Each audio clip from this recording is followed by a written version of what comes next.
Hello, welcome to the first of a hopefully long and very successful series of videos and podcasts based around leadership, fulfillment and empowerment. My name is Caiger-Watson from GeniusPeople. It's all about finding your genius for us from a career perspective, from a spiritual perspective, and today we have the wonderful Fiona Ellis with us today from the first of the series. But Fiona is a master coach, a master trainer and practitioner of NLP, almost a mentor behind the mentors, if you will. Everybody needs a coach at some stage. Everyone needs a coach. Fiona's a great mind, a behavioural psychologist, very spiritual, very well regarded. So looking forward to your insights on leadership and fulfillment. Well, I saw a photo of you with the great Kerwin Ray, actually. Sure. Yes. What sort of insights did that wonderful man give you? Wisdom beyond. Be willing to be seen. Now, and I've learned from Kerwin for a lot of years and worked with him before, but being willing to be seen has to be the single most important secret to success at the moment because of the social media revolution. So he did the social media project and has been filmed like 24/7 and all of his life exposed. And it's that level of respect for the fact that we're going back to you can't hide. And if you've got nothing to hide, that's a wonderful thing. Truth. You know, I think from a leadership perspective, if we sort of start on that as a proper subject, you know, I think, and Simon Sinek, my main man, love Simon Sinek. Starts with Why. Great book. Oh, it's a great book. In fact, everything he comes out with, you know, I'm big passionate man about management and millennials as well, and I think they're misinterpreted, and I think Simon's got some great views on that. But I think, you know, for my own journey, and we'll talk about some of your management leadership stories, but you know, I think war stories, absolutely. I think sometimes you've got to go through that to learn, you know, what you want and what you don't want from someone, and you know, the values that you might put into your own leadership as a result of the experiences that you've had in the past. I think, that links really well into the millennials because the old school mentality of management has changed dramatically. But linking it all back there, I think as a leader, if you have truth and a congruence and a passion to help other people want to be the best that they can be, not for your bank balance, you know, not for your ego, you know, for a consequence of adding value to people's lives, and in turn, whatever area or sector you work in, the rest all just falls into place. It does. But true leadership is wanting to have people surpass you. It's wanting to inspire and empower the leaders. Having that moment when you're going to be a leader, a true leader, then you're going to have moments when your clients, your team, your colleagues, whoever you are leading, your family, kids, their results must surpass your results in the area that you are leading them into. Otherwise, you fail. Yeah, I agree. And we were just discussing about your own team. You've got your incredible strengths, and then you have someone who's a direct complement to your strengths. You've got a little more flexibility, chaos, but it's very much about that vision and all that creativity energy that is required to have come up with this business and started this journey. Yeah, absolutely. But then to keep in that zone, you've got to have someone who's more grounded, and that's their genius is much more about the structure and the grounding that will maintain as the management role, so that we can keep doing stuff like this. But I think you know, leadership wise as well, I think when you are linking your staff's personal goals to their professional goals and actively, passionately taking care in them achieving those things, that gives them fulfillment. When I was first in leadership, and a lot of my leadership I learned from an extraordinary mentor, and it was fantastic, but I was incongruent. So the company was great, everything was great about them, but I no longer fit. I think people always come and go, and if you as a leader have developed people to a point where they need to go off on their own journey, they might change, they might change of industry, change of whatever, but as long as you've given them some tools. But can I flip that? Yes. Because I've had an experience where, you know, it didn't finish very well. I felt very poorly treated. Yeah. But that resentment that sits there, that does not serve you. Yeah. Because without that experience, I wouldn't have the values that I now have as a leader. I would not be where I am now on this path and these views, passionate views, Absolutely. you know, like to the core of my soul, particularly around flexibility, family time, mental health, well-being, those sort of things.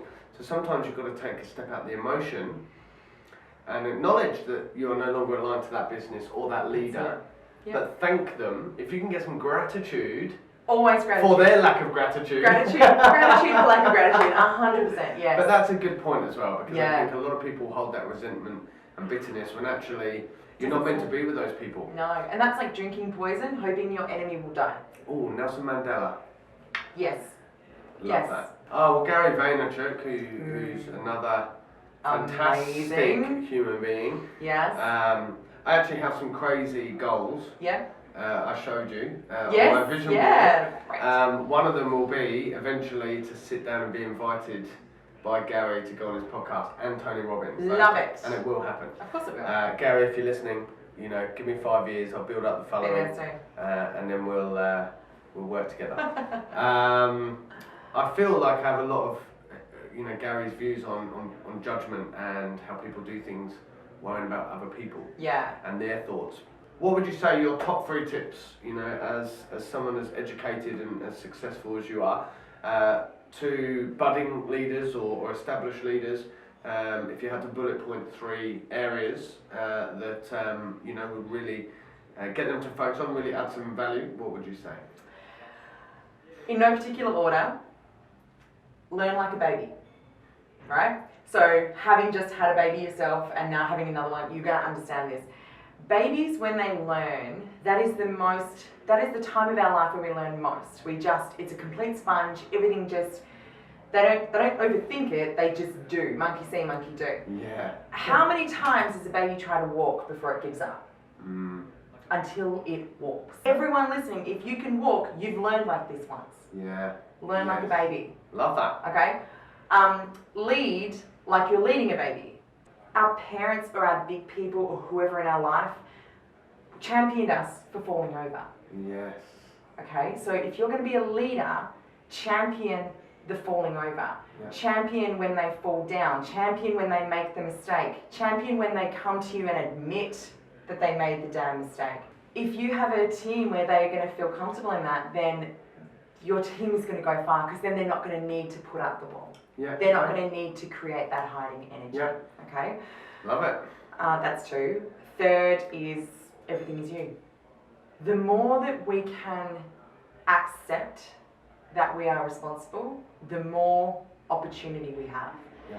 The more we can go on this journey of accepting it is all us. Yeah, okay.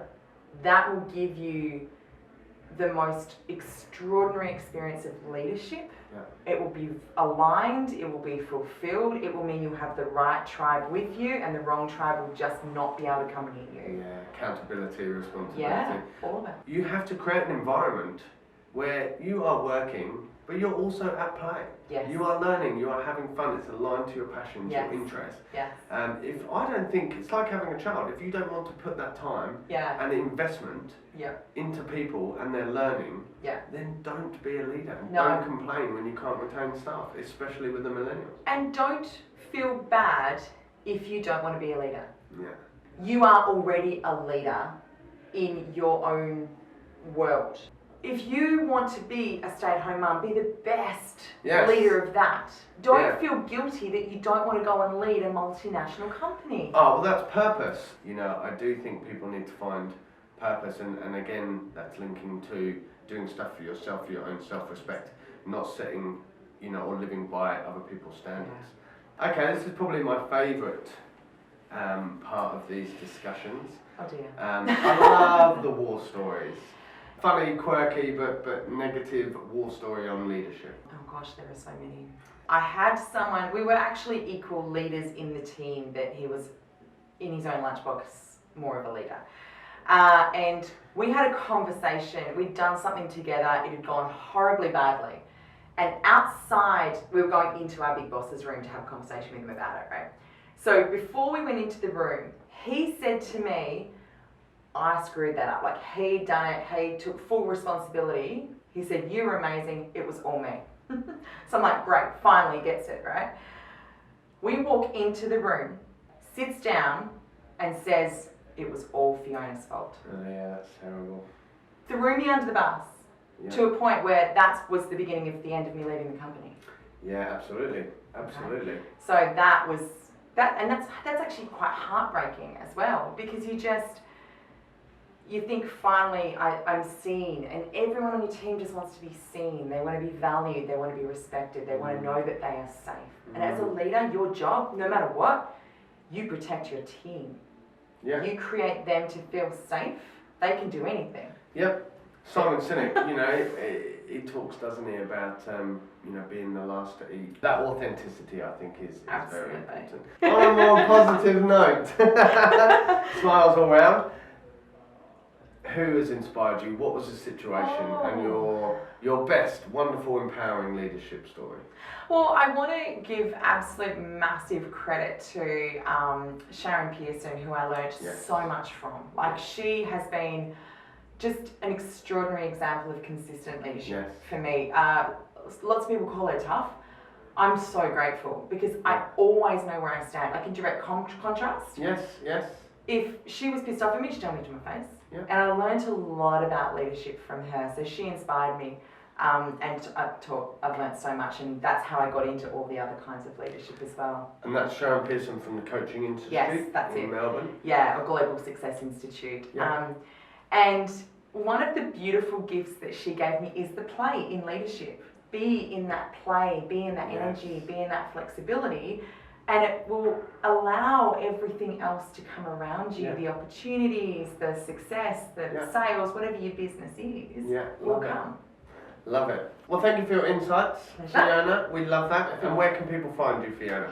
So, probably the easiest way on Facebook, Fiona Ellis Coach, or Fiona M. Ellis if you want my freedompreneur lifestyle thing. And Aligned Future is my company, because I'm very much about the integration. We've had a very masculine way, we've got a very feminine, we've had a very feminist movement. It's time to integrate that. It's time to integrate the head with the heart, the material world with the physical, spiritual world. You know, it's really about bringing us all together again and aligning that so that we can live our own favourite future. It's really bringing it to whatever your future wants to be.